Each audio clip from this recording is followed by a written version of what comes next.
ಏನಾದ್ರೂ ತಿನ್ನೋ ಕೊಡ್ತಾರೆ. ಆಗ ನಾವು ಬಿಗ್ ಬಾಸ್ ಮಂದಿ ತರ ಜಗಳಾಡಿ ಕೊಟ್ಟಿದ್ದನ್ನೆಲ್ಲ ಹಾಳು ಮಾಡಿದೀವಿ. ಈಗ ಹಂಗ್ ಮಾಡೋದು ಬೇಡ ಮಾರಯ್ಯ. ಅವ್ರು ಏನಾದ್ರೂ ಕೊಡ್ಲಿ ಹಂಚ್ಕೊಂಡು ತಿನ್ನೋಣ, ವೇಸ್ಟ್ ಮಾಡೋದು ಬೇಡ ಆಯ್ತಾ? ನಾವಿಬ್ರು ಫ್ರೆಂಡ್ಸ್ ಅಲ್ವಾ, ನಾವು ಯಾವಾಗ್ಲೂ ಒಂದಾಗಿರ್ಬೇಕು, ಯಾವುದೇ ಕಾರಣಕ್ಕೂ ಜಗಳ ಮಾಡಬಾರ್ದು. ಇಲ್ಲಿ ಏನೋ ಇದೆ ನೋಡು, ಒಂದ್ ನಿಮಿಷ ನೋಡ್ತೀನಿ ಇರು.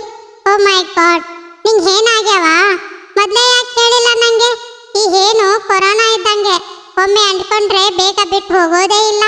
ನಾನು ಬೇರೆ ನಿನ್ನ ತಪ್ಕೊಂಡ್ನಿ, ಇನ್ನು ನಂಗೂ ಏನಾಗ್ತಾವೋ ಏನೋ. ಅದಕ್ಕೆ ಅನ್ಸುತ್ತೆ ಅವನು ನಿನ್ನಿಂದ ದೂರ ಕೂತಿದ್ದಾನೆ. ಇದು ನಂಗೆ ಗೊತ್ತಾಗ್ಲಿಲ್ಲ ಮಾರಯ್ಯ, ನೀನಾದ್ರೂ ಹೇಳ್ಬೇಕಲ್ವಾ? ಬೇಡಪ್ಪ ಬೇಡ, ನಿನ್ನ ಸಹವಾಸವೇ ಬೇಡ, ನಾನು ಹೋಗ್ತೀನಿ.